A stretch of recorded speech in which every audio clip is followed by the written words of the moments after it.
જામનગર જિલ્લામાં વિવિધ 600 જેટલા સ્થળો પર યોજાઈ ભવ્ય તિરંગા યાત્રા। દેશભક્તિ અને સ્વતંત્રતાના સંગમ સમી તિરંગા યાત્રામાં જિલ્લાના હજારો લોકો ઉત્સાહભેર સહભાગી થયા। 79માં સ્વાતંત્ર્યતા પર્વની ભવ્ય ઉજવણીના ભાગરૂપે જામનગર જિલ્લામાં હર ઘર તિરંગા અને સ્વચ્છતા હી સેવા અભિયાન હેઠળ જુદા જુદા 600થી વધુ સ્થળોએ ભવ્ય તિરંગા યાત્રાનું આયોજન કરવામાં આવ્યું હતું।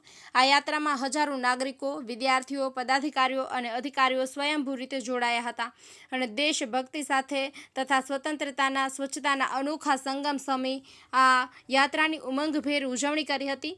જામનગર મહાનગરપાલિકા, નગરપાલિકા અને વિવિધ તાલુકા કક્ષાએ આયોજિત આ તિરંગા યાત્રામાં બાળકથી લઈને વયોવૃદ્ધ સુધીના તમામ લોકોનો ઉત્સાહ ચરમસીમાએ હતો। ઠેર ઠેર ભારત માતા કી જય અને દેશભક્તિના ગીતોથી વાતાવરણ ગુંજી ઉઠ્યું હતું। જામનગર શહેરમાં જિલ્લા વહીવટીતંત્ર અને મહાનગરપાલિકા દ્વારા સંયુક્ત રીતે રણમલ તળાવથી રણજીતનગર સુધી ડેપ્યુટી મેયર શ્રી કૃષ્ણાબેન સોઢા, ધારાસભ્ય શ્રી રીવાબા જાડેજા, જિલ્લા collector Shri Ketan Thakkar, municipal commissioner Shri D N. Modi સહિતના મહાનુભાવોની ઉપસ્થિતિમાં એક વિશાળ તિરંગા યાત્રા યોજાઈ હતી, જેમાં 5000થી વધુ લોકો જોડાયા હતા। આ યાત્રામાં પોલીસ અશ્વદળ, પોલીસ બેન્ડ, આર્મી, એરફોર્સ અને નેવીના જવાનો સાથે વિવિધ સાંસ્કૃતિક કૃતિઓ સૌના આકર્ષણનું કેન્દ્ર બની હતી।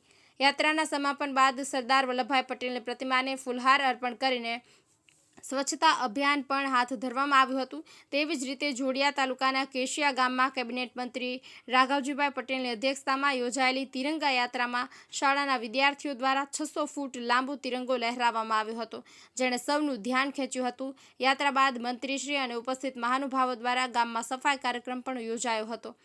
લાલપુરમાં વીર સાવરકર હાઈસ્કૂલથી શરૂ થયેલી આ તિરંગા યાત્રામાં મોટી સંખ્યામાં લોકો જોડાયા હતા અને માર્ગમાં મદ્રેસા દ્વારા યાત્રાનું ઉષ્માભેર સ્વાગત કરવામાં આવ્યું હતું। સાથે જ જામનગર તાલુકાના ઢીંચડા ખાતે પણ ભવ્ય યાત્રા યોજાઈ હતી। જામજોધપુર નગરપાલિકા તથા તાલુકા કક્ષાની તિરંગા યાત્રા મિની બસ સ્ટેન્ડથી આઝાદ ચોક સુધી યોજાઈ હતી, જેમાં હજારો નાગરિકો સહભાગી બન્યા। જ્યારે સિક્કા ખાતે પણ માધ્યમિક શાળાથી સર્વિસ ચોક થઈ જલારામ મંદિર સુધી તિરંગા યાત્રાનું આયોજન કરાયું હતું। ધ્રોલ નગરપાલિકા તથા તાલુકા કક્ષાની સંયુક્ત તિરંગા યાત્રા પોલીસ સ્ટેશનથી પટેલ સમાજ ગાંધી ચોક થઈને ત્રિકોણ સુધી દેશભક્તિના માહોલમાં સંપન્ન થઈ। જ્યારે કાલાવડ ખાતે પણ ડૉક્ટર બાબા સાહેબ આંબેડકરની પ્રતિમાને ફૂલહાર કરી મેઇન બજાર થઈને મ્યુનિસિપલ હાઈસ્કૂલ સુધી યોજાયેલા યાત્રામાં વિશાળ સંખ્યામાં નગરજનોએ ભાગ લીધો। સાથે કાલાવડ તાલુકા કક્ષાની યાત્રા નવાગામ તથા ધૂન ધોરાજી ખાતે યોજવામાં આવી, જેમાં ગ્રામજનોએ બહોળી સંખ્યામાં ભાગ લઈ રાષ્ટ્રભાવનાના અનોખા દર્શન કરાવ્યા હતા। આ કાર્યક્રમોમાં સ્થાનિક આગેવાનો, પદાધિકારીઓ, અધિકારીઓ, શિક્ષકો અને વિદ્યાર્થીઓ સહિત સમાજના તમામ વર્ગોના લોકોએ ઉત્સાહપૂર્વક ભાગ લઈને રાષ્ટ્રભાવનાનું પ્રદર્શન કર્યું હતું। આ ભવ્ય આયોજન દ્વારા સ્વતંત્રતા પર્વ અને રાષ્ટ્રધ્વજની ગરિમાને બુલંદ કરવાનો એક સુંદર સંદેશો લોકો સુધી પહોંચાડવામાં આવ્યો હતો।